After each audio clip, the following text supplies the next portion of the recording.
என்னக்கா இந்நேரத்தில் வீட்டுக்கு போகணும்னு சொல்லிட்டு கிடக்கிய? ஆமாம்மா, வீட்டில் போய் டெக்கரேஷன்லாம் பண்ணணும்ல. வர்க்கீஸு கூப்பிட்டுருப்பான் போல இருக்கு. அதான் இந்த பிள்ளைகளை வந்து கூப்பிட்டுச்சா. அவியலும் திட்ட தான் செஞ்சாவ. இந்நேரத்தில் அப்படி நைட் நேரத்துலலாம் அங்கே எங்கே பிள்ளைகளை கூப்பிட்டு அலையிற வேலை வச்சுக்காதுன்னு. இந்த ஒரு தடவை போயிட்டு வந்துடுறேங்க அவட்ட சொல்லியாச்சு அப்படின்னு சொல்லிட்டு வந்திருக்கேன் நான். தெக்க இந்த மனுஷன் எந்திரிச்சாருன்னா ஆடாருன்னு ஆடுவார்க்க. நான் இப்போ வெளியே வந்து நின்று பேசியிருக்கதே தெரியாதவருக்கு. காலையில் போய் டெக்கரேஷன் பண்ணிக்கலாம்ல. காலையில் டெக்கரேஷன் பண்ணிட்டு அதுக்கப்புறமா அவளுக்கு சர்ப்ரைஸ் பண்ண வேண்டியதானே. ஏன் நைட்டோட நைட்டாக பண்ணாதான் டெக்கரேஷன் பண்ண முடியுமா என்ன? அப்படி இல்லை சொன்னா. இவ வசந்தி கிட்ட கேட்டிருப்பான் போல இருக்கு வர்க்கீஸு. அவள் சரின்னு சொல்லிட்டால. எப்படி நம்ம வர முடியாதுன்னு சொல்ல முடியும்? அதனால தான் சரி போயிட்டு வரலாமேன்னு பார்த்தோம். எக்க உங்களுக்கே இந்த மனுஷனை பற்றி தெரியும். ஏன் என்னத்தை சொன்னாலும் காதலே வாங்க மாட்டாருக்க. இது தேவையில்லாத பெரிய பிரச்சனையாகும். அதனால தானே சொல்லியேன் நீங்களே போயிட்டு வாங்கண்ணே சொன்னாக்காக்க. வாங்கக்க, அதெல்லாம் அண்ணே ஒன்றும் சொல்ல மாட்டாவ. உமா, உனக்கு அவரை பற்றி தெரியாது. எதுலடா ஏதாச்சும் பஞ்சாயத்து பண்ணலான்னு இருப்பார். இப்போ இவ்வளோ பெரிய விஷயம் கிடச்சிச்சுன்னு வச்சுக்கோ, நல்ல போடுன்னு ஏதாச்சும் ஒரு பஞ்சாயத்து பண்ணிவிட்டு எங்கேயும் வேலைக்கெல்லாம் போக மாட்டார், வீட்டிலே கிடந்துவார். சரிம்மா, அப்போ நீ வீட்டில் இரு, நாங்கள் போயிட்டு வரோம் என்ன? ஏக்கா அந்த மனுஷன் இப்படி ஏதாச்சும் சண்டை போடுவாரேன்னாக்கா நான் வராமல் இருக்கேன். நீங்கள் எதுவும் தப்பாக நினச்சிக்காதீங்க. பகலில் கூப்பிட்டுருந்தா கூட வந்திருப்பேன். இப்படி நைட் நேரத்தில் கூப்பிட்றனாலதாக்கா வர முடியல. அட இதில் என்ன இருக்குது, நீ வீட்டில் இரு. நாளைக்கு எப்படியும் இந்த பிரியாணி செய்கிறதுக்கு வேலை பார்க்குறதுக்கு தேவைதான் படும். நீ அப்போ வா என்ன? சரிக்கா. கேட்க நீங்கள் என்னக்கா இப்படி இருக்கிய? என்ன வசந்தி, நாங்களாம் வேலை மணக்கிட்டு போய் டெக்கரேஷன் பண்ணுவோம். நீங்கள் நாளைக்கு நல்லா நோவாமல் அந்த பிரியாணி கிண்டுறதுக்கு மட்டும் வருவீ என்ன? எங்கள் வீட்லேயும் தான் திட்டினாவ, நாங்கள் சமாளித்து வரலையா? நீங்களும் அந்த மாதிரி ஏதாச்சும் சொல்லிட்டு வாங்க. இங்கே பாரு வசந்தி, உன் வீடு மாதிரி என் வீடு கிடையாது. அந்த மனுஷன் என்னத்தை சொன்னாலும் காதில் வாங்க மாட்டார். சிவனேஸ் மாதிரி கிடையாது இந்த மனுஷன். நீங்கள் வர்றதுக்கு உங்களுக்கு விருப்பம் இல்லைன்னு சொல்லுங்கக்க. அதை விட்டுட்டு அந்த அண்ணனெல்லாம் சொல்லிட்டு கிடக்காதீங்க. கேட்டால் கண்டிப்பாக அவர் விடத்தான் செய்வார். நீங்கள் என்னமோ அவர் விடமாட்டார்னு எல்லா இடத்துக்கும் சொல்லியே சமாளித்து எங்கேயும் வரமாட்டேங்கிறீங்க. கேட்டால் அவரை ஒரு காரணமாக சொல்லிடுவீங்க. இதே இது எங்கேயாச்சும் ஊர் சுற்ற போகணுன்னு சொன்னால் மட்டும் வந்துடுவீல்ல. இப்போ வேலை பார்க்க சொல்லணும்னு சொல்லி கூப்பிட்டா மட்டும் வரமாட்டீங்க. நான் ஒன்றும் ஒன்றை மாதிரி கிடையாது வசந்தி. தேவையில்லாததெல்லாம் பேசிகிட்டு இருக்காத வசந்தி, விடுமா. அதான் அவள் அவ்வளோ தூரம் சொல்லியல்ல, நம்ம எல்லாரும் போய் டெக்கரேஷன் பண்ணுவோம். என்னமோக்க, நீங்கள் தான் இவியெல்லாம் நம்பணும். எனக்கெல்லாம் இவிய மேலே கொஞ்சம் கூட நம்பிக்கை இல்லை. அப்படியெல்லாம் பேசாத வசந்தி, விடு. சரிக்கா, வாங்க நம்ம போவோம். இவியலை கூப்பிட்டு நின்று நேரத்துக்கு போயிருந்தா இந்நேரம் பாதி வேலையே முடிஞ்சிருக்கும். சரிம்மா, அப்போ நீ உள்ளே போ, நாங்களும் அப்படியே கிளம்புறோம் என்ன? சரிக்கா, எல்லாரும் வாங்க போவோம். ஏமாக்கா, நடக்க ஆரம்பிங்க, கிளம்பலாம். சரி தேய். போயிட்டாலுவல திமுற பார்த்தியா அந்த வசந்திக்கு எப்படியெல்லாம் பேசியான்னு? ஏமா போயிருக்கலாம்ல, அப்பா என்னத்த சொல்ல போறாரு? ஏட்டி நீ சும்மா கடை. எனக்கு இருக்க வேலையில இதெல்லாம் ஒரு வேலைன்னு இழுத்து போட்டு பண்ணிட்டு இருக்க முடியுமா? காசு கேட்டாலுவே பிறந்த நாளைக்கு செலவு பண்ணணும்னு. சரி பண்ணுறேன், காசு கொடுக்குறேன்னு சொல்லியாச்சு. இல்லை நடுராத்திரி வந்துக்கிட்டு அங்கே போகலாம் இங்கே போகலான்னு கூப்பிட்டு கிடக்காளுவே. இதெல்லாம் நமக்கு சரிப்பட்டு வராது. நான் கொஞ்ச நேரம் தூங்கி எந்திரிச்சாதான் காலையில் பால் கறக்கணும், வீட்டுக்கு கொண்டு போய் ஊற்ற வேண்டியது இருக்கு, மாடை மேய்க்கணும். இவ்வளோ வேலை எனக்கு கிடக்கு. இவ்வளோ கூப்பிட்டாலும் கூட இவளுக்கு பின்னாடியே போக முடியுமா? நான் இந்த காமாட்சியை கதை புரியாமல் இவளுக்கு வேலை பார்த்துட்டு தெரியுறாவ. நம்மளாலையும் வேலை பார்க்க முடியாது. ஏம்மா ஏமா அப்படி சொல்லியா? இந்த சின்ன பொண்ணாத்தான் உனக்கு எல்லாம் செய்யாதானே செய்யாவ. அவியலுக்கு எதுக்குமா நீ வேலை பார்த்து தர மாட்டே சொல்லியா? அவியலோட பிறந்த நாளுக்கு தானே எல்லாரும் போறாவ. ஏட்டி எல்லாம் கரெக்டு தான், அதுக்கு தானே காசு கொடுக்குறேன்னு சொல்லியிருக்கேன். இந்நேரத்தில் போயிட்டு வேலை பார்த்து கொடுத்துட்டு இருக்க முடியுமா? சரி, நேரத்தில் போய் வேலை பார்க்குறேன்னு வச்சுக்கோ. காலையில் எழுந்திரிச்சு என் வேலையெல்லாம் யாரு பாப்பா? அதனால தான் நான் வரலன்னு சொல்லியிருக்கு. என்னால் அங்கே போய் செய்ய முடியாது, செய்யக்கூடாதுன்னெலாம் இல்லை. பகல் இல்லைன்னா பரவாயில்ல. இப்படி நட்ட ராத்திரியில் வந்துக்கிட்டா இன்னொருத்தி வீட்டுக்கு போய் வேலை பார்த்து கொடுத்துட்டு இருக்க முடியும்? அப்போ என்னையாச்சும் விட்டுருக்கலாம்ல. சத்தியா வித்தியாலாம் இருக்காங்க, அவையோட சேர்ந்து நானாச்சும் போயிருப்பேன்ல. புரியாமல் பேசாத மக்கா. இந்நேரத்தில் ஒரு பொம்பளை பிள்ளைய ஒத்தலாம் அனுப்ப முடியாது.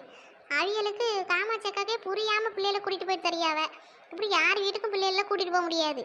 நாட்டில் நடக்கிற நடப்பெல்லாம் பார்த்தா யார் வீட்டுக்கும் போகிற மாதிரியா இருக்குது. இந்த அக்கா என்னன்னா இந்நேரத்தில் அந்த பிள்ளைகளை கூப்பிட்டுட்டு அலைஞ்சிட்டு கிடக்காவ ரோட்டில். நீ உள்ளே போ, உள்ளே போய் தூங்கு. சும்மா இப்படிலாம் அடுத்த வீட்டுக்கு போகணும், நைட் நேரத்தில் போயிட்டு டெக்கரேஷன் பண்ண அங்கே பண்ண இங்கே பண்ணலாம் போகக்கூடாது. சரிம்மா, போய் தூங்கு. நம்ம என்ன போகக்கூடாதுன்னு நினைக்கிறோம். நைட் நேரங்கிறனால தான் போகிறதுக்கு யோசிக்க வேண்டியதாக இருக்குது. காலையில் வேலையே கெட்டு போயிடும் எனக்கு. இவ்வளவு போயிட்டு என்ன நேரத்துக்கு வீட்டுக்கு திரும்புவாளுவனும் தெரியாது. ஆட்டக்காரியே வந்தால் தான் வருவாளுவோ, இல்லைன்னா அங்கேயே அவையிலே ஆழ்ந்துருவாளுவேன். நம்ம அப்படி இருக்க முடியுமா? நமக்கு வீட்டில் மாடு கிடக்கு, கோழி கிடக்கு, அதுக்கெல்லாம் தீவனம் வைக்கணும். காலையில் பாலை கறந்து ஊற்றணும், இவ்வளோ வேலை இருக்குது. இதெல்லாம் விட்டு நைட் நேரத்தில் அவள் வீட்டுக்கு போய் டெக்கரேஷன் பண்ண போகணுமா? நம்மளும் போய் படுப்போம். இவ்வளோ யோசிச்சா நமக்கு தூக்கமே வராது. வாங்கக்க, இப்போதான் நினச்சிட்டே இருந்தேன், சரி நம்மளே எல்லா வேலையும் ஆரம்பிப்போம், வரவும் அவியலும் சேர்ந்து செய்யட்டும்னு. கரெக்டாக வந்துட்டீங்களே. அது எப்படி வர்க்கீஸோ? உன்னை மட்டும் வேலையை பார்க்க விட்டு நாங்கள் சும்மா இருப்போம். அதான் நாங்களும் கிளம்பி வந்துட்டோம். சரிக்க, அப்போ வாங்க வேலையை ஆரம்பிப்போம். கொஞ்ச நேரத்தில் வேலையை முடிச்சாதானே நீங்களும் வீட்டுக்கு போக முடியும். ஐயா வீட்டில் சொல்லிட்டு தான் வந்திருக்கோம், கொஞ்சம் நேராக தான் செய்யும்னு. அதனால ஒன்றும் பிரச்சனை இல்லை. ஒரு வேலையாக சீக்கிரம் செய்வோன்னே. சரிக்க, இருந்துக்கங்க. நான் போய் உங்களுக்கு குடிக்கிறதுக்கு ஏதாச்சும் எடுத்துட்டு வரேன். ஐயா அதெல்லாம் எதுக்கு? வீட்டில் சாப்பிட்டுட்டு தான் வந்தோம், அதெல்லாம் ஒன்றும் வேணாம். இவியலுக்கு வேணாம்னா வேணான்ற பேட்டி தானே. எதுக்கு நம்மளையும் சேர்ந்து கோர்த்து விடியாவ? நமக்கு ஏதாச்சும் குடிக்கிறது இருந்தால் நல்லா இருக்குன்ற மாதிரி தான் இருக்குது. வர்க்கீஸ் அவியலுக்கு வேணும்னா இருக்கட்டும், எங்களுக்கு ஏதாச்சும் குடிக்க எடுத்துட்டு வாப்பா. சரிக்கா, இருந்துக்கங்க. காப்பி ஏதாச்சும் போட்டு எடுத்துட்டு வரேன். வசந்தி இப்படிலாம் கேட்கலாமா வசந்தி? ஏங்க உங்களுக்கு வேணாம்னா சும்மா இருங்க, நான் குடிக்கிறது எதுக்கு கெடுத்து விட்றியே? வசந்தியா அவன் என்ன நினைப்பா? வசந்தியா இப்போதான் வீட்டுக்குள்ளே வந்து நுழைஞ்சிருக்கான். ஏதாச்சும் வேலையை பார்த்துட்டு அதுக்கப்புறமா ஏதாச்சும் குடிச்சாலும் ஒன்றும் தெரியாது. வீட்டுக்குள்ளே வந்து நுழைஞ்ச உடனே அவனுக்கு வேலை கொடுத்தா அவன் என்ன நினைப்பான்? ஏக்கா அதெல்லாம் ஒன்றும் நினைக்க மாட்டான். நீங்களே ஏதாச்சும் சொல்லிட்டு கிடக்காதீங்கக்க. அப்படின்னு நினச்சாலும் எனக்கு ஒன்றும் கவலை கிடையாது. அவன் பொண்டாட்டிக்கு வேலை பார்க்க தானே நம்ம இங்கே வந்திருக்கோம். ஏக்கா இருந்துக்கங்க, நான் போய் போட்டுட்டு வரேன். ஐயா வர்க்கீஸ் வேணாம், வர்க்கீஸ் சொல்கிறத கேளு. ஏங்க உங்க வீடு மாதிரி தானே இதுவும், எதுக்குக்கா கூச்சப்படுறீங்க? ஐயா அப்படியெல்லாம் இல்லைப்பா, இது நம்ம வீடு மாதிரி தானே. எனக்கு தெரியாதா? நீ வந்த உடனே உன்னைய வேலை வாங்கினா நல்லாவா இருக்கு? நாங்கள் இப்போ தான் சாப்பிட்டுட்டு வந்தோம், அதுக்குள்ளே எதுக்கு டீ கீன்னு போட்டுக்கிட்டு கொஞ்சம் வேலையெல்லாம் முடிச்சதுக்கப்புறம் குடித்தாலும் ஒன்றும் தெரியாது. உமாலு பாத்தியா என்னதுக்கு? அவியலுக்கு வேணாம்னா வேணாம்னு சும்மா இருக்க வேண்டியதானே? வாயை திறந்து நான் கேட்டதுக்கப்புறமும் அவியலோட ராஜ்யம் தான் நடக்குது பாரு. பேசாமல் இந்த அக்கா விட்டுட்டே வந்திருக்கலாம். இவெல்லாம் யாரை கூப்பிட்டா? நான் அந்த பிள்ளையில தானே வர சொன்னேன், இவைய பின்னாடியே தொத்திட்டு வந்தா பாரு. எக்க அவிய சொல்லியதுலேயும் ஒரு நியாயம் இருக்குல்ல. இப்போந்தான் வீட்டுக்குள்ளே வந்து நுழைஞ்சிருக்கோம், அதுக்குள்ளே அவியலை வேலை வாங்கினா நல்லாவாக்க இருக்கும். ஏம்மா நீ அவியலுக்கு மிச்சம். ஏட்டி சத்தியா என்ன டீ? இந்த வசந்தியத்தையே பார்த்தியா? கொஞ்சம் கூட கூச்சமே இல்லாமல் எப்படி கேட்காவுன்னு. நம்ம அம்மா சொன்னதுக்கப்புறமும் அவியிட்ட இல்லை எனக்கு வேணும்னு சொல்லிட்டு நம்ம அம்மையை பற்றியே குறை சொல்லிட்டு கிடக்காவ பாரு இந்த உமா அத்தை கிட்ட. ஆமாட்டி நானும் கேட்டுட்டு தான் இருக்கேன். அவிய நம்ம அம்மையை குறை சொல்லிட்டு இருக்கதெல்லாம் கேட்டேன். இவியில யார் வர சொன்னா? இந்த பிள்ளையில தானே நான் வர சொன்னேன் அப்படின்னு சொல்லிட்டு இருக்காவ. ஆனால் நம்ம அம்மையை பற்றியா இதில் எதையுமே காதில் வாங்காமல் அவள் பாட்டு நின்றுட்டு கிடக்கா. இவையெல்லாம் பற்றி எனக்கு அப்பவே தெரியும் டி. இதனால தான் இந்த வசந்தியத்தையோட பேசாதீங்கம்மான்னு சொல்லி அவைய கேட்கவே மாட்டேங்க. அவ இன்னைக்கு அம்மா வீட்டுக்கு வருவாவல்ல, இவைய பேசினதெல்லாம் அம்மா கிட்ட சொல்லணும். சொன்னா மட்டும் என்ன நம்ம அம்மையை நம்ப வர செய்வாவே? இதெல்லாம் சின்ன பிள்ளைய பேசல, நீங்கள் உங்கள் வேலையை பாருங்க எனக்கு எல்லாம் தெரியும் சொல்லிடுவாவே. நம்ம அம்மையை யார் வேணாலும் ஈஸியாக ஏமாற்றலாம். அதுவும் சரிதான். சரிக்க, அப்போ நான் போய் டெக்கரேஷன் பொருளை எடுத்துட்டு வரேன், டெக்கரேஷன் பண்ணுவோம். சரி வர்க்கி சார். எக்க பார்த்து கட்டுங்க, கீழே உளுந்துடாதீக்க. ஏ உமா நல்லா நீ பிடிச்சிக்கோ, நான் பார்த்து தான் நின்று கட்டிட்டு கிடக்கேன். இந்த செல்ஃபு ஓரத்தில் நின்று ஒட்டில் நின்று கட்டிட்டு கிடக்கேன். நீ என் காலை மட்டும் விட்டுறாதுன்னு. சரிக்க, அதெல்லாம் விட மாட்டேன், நீங்கள் பார்த்து கட்டுங்க. ஏட்டி சத்தியா முடிஞ்சிச்சா இல்லையா? எவ்வளோ நேரம் டீ கட்டிட்டு கிடக்கா? இந்த அவ்வளோதான். இந்த ஒரு பலூன் மட்டும் கட்டவே முடியல, அவன் தந்துட்டு வருது. அதான் அதை என்ன பண்ணுறதுன்னு பார்த்துட்டு இருக்கேன். சீக்கிரம் கட்டி தொலையம் டீ, ஒன்றை பிடிச்சி எனக்கு தான் கையெல்லாம் வலிக்குது. சீக்கிரம் கட்டுனா நான் என்ன இங்கே விளையாண்டுட்டா இருக்கேன்? கட்டி முடிச்சதுக்கப்புறம் தான் கீழே இறங்கி வர முடியும். கொஞ்ச நேரம் புரி, நீ கட்டும் போல நான் ஒழுங்காக தானே ஒன்று பிடிச்சிருந்தேன். நான் என்ன உன மாதிரி இழுத்துக்கிட்டே இருந்தேன் இவ்வளோ நேரம்? கையெல்லாம் வலிக்குது. சீக்கிரம் கட்டிட்டு இறங்கி தொலைட்டி, தூக்கமாக வருது. இரு முடிஞ்சிருச்சு, கட்டியாச்சு டீ, தள்ளிப்போ. எம்மா ஒரு வழியாக கட்டி முடிச்சிட்டியாம்மா? எவ்வளவு நேரம் ஒரு பலூனை கட்டியதுக்கு? ஓவர வாய் பேசாத, தள்ளிப்போ. என்னையே இவ்வளோ நேரம் கட்டைய சொன்னேன் டீ. அந்த வசந்தி அத்தையை பாரு, அவையெல்லாம் மேலே ஏறி 1 மணி நேரம் ஆச்சு, இன்னும் என்னத்தை தான் பண்ணிட்டு கிடக்காவளோ தெரியல. ஏட்டி அவையில பற்றியெல்லாம் எதுவும் பேசாத, சும்மாவே அந்த அத்தை நம்மளை ஏதாச்சும் சொல்லி திட்டிக்கிட்டே இருக்காவ. இல்லை இது வேறையா? சரி வா, அதான் வேலையெல்லாம் முடிஞ்சிச்சுல, நம்மளும் போய் அம்மையை கூப்பிட்டுட்டு வீட்டுக்கு போவோம். எனக்கெல்லாம் தூக்கமாக வருது பார்த்துக்க.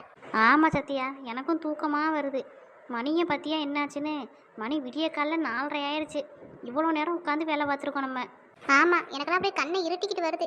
அம்மாவை கூப்பிட்டு பேசாமல் வீட்டுக்கு கூட்டிட வேண்டியதான். ஆமாம் வா சீக்கிரம் அம்மாவை கூப்பிட்டுட்டு போவோம். ஏம்மா நல்லா சம்முன்னு உட்காந்து வேடிக்கை பார்த்துட்டு இருக்க போல. ஏமுட்டி நானும் தானே வேலை பார்த்தேன், இப்போ தான் காலு உலையிறி எல்லா வேலையும் முடிச்சிருச்சேன்னு உட்காந்தேன். சரி வா வீட்டுக்கு போவோம், எனக்கெல்லாம் தூக்கம் கண்ணு கட்டுது பார்த்துக்க. ஒழுங்கா வீட்டுக்கு எந்திரிச்சு வந்துடு. இந்த அவளும் கட்டி முடிக்கட்டும், அப்படியே எல்லாரும் சேர்ந்து வீட்டுக்கு கிளம்பிடலாம். ஏம்மா அவைய கட்டிட்டு பொறுமையாக வருவாவம்மா, நீங்கள் வாங்க நம்ம போவோம். எனக்கு தூக்கமாக வருது, அதான் எல்லா வேலையும் முடிஞ்சிருச்சுல்ல. ஏட்டி இருட்டி, எல்லாரும் சேர்ந்து தானே வந்தோம், அவ்வளோ மட்டும் விட்டுட்டு எப்படி போகிறது? ஒரு 5 நிமிஷம் இருங்க, இவ்வளோ நேரம் கலந்துட்டாளுவ, ஒரு 5 நிமிஷம் இருக்க மாட்டாளுவலாம். ஏம்மா எதுக்குமா இப்போ அலற? நான் தான் மெதுவாக தானே சொல்லிட்டு கிடக்கேன். காமாச்சக்கா என்ன உங்கள் பிள்ளைகள் எங்கேயோ போகணுன்றது? வீட்டுக்கு போகணுமா வசந்தி? கட்டி முடிச்சிட்டியா? இந்த அவ்வளோதாங்க. இந்த இதை மட்டும் கட்டி முடிச்சிட்டேன்னா முடிஞ்சிச்சு. உங்களுக்கு என்ன கீழே நல்லா ஜம்முன்னு உட்காந்துருக்கிய. நம்ம தான் இப்போ மேலே ஏறி நாங்கள் தான் கட்டிட்டு தெரிய வேண்டியதாக இருக்குது. ஏன் வசந்தி, நானும் தானே எல்லா வேலையும் பார்த்தேன். என்னால் மேலே ஏற முடியாது, அதனால நீங்கள் மேலே ஏறி கட்டிட்டு கிடக்கிய. கீழே பண்ணுறதெல்லாம் நான் தானே பண்ணிட்டு கிடந்தேன். அவ்வளோத்தையும் ஒட்டை அடிக்கிறதெல்லாம் நான் தான் பார்த்தேன். அப்போ நான் ஏதோ வேலையை பார்க்காத மாதிரி பேசியா? எக்கா நீங்கள் வேலை பார்க்கலன்னு யார் சொன்னா? மேலே ஏறி கட்டுறது கஷ்டம் தான் சொன்னேன். எம்மா நீ வாமா நம்ம வீட்டுக்கு போவோம்.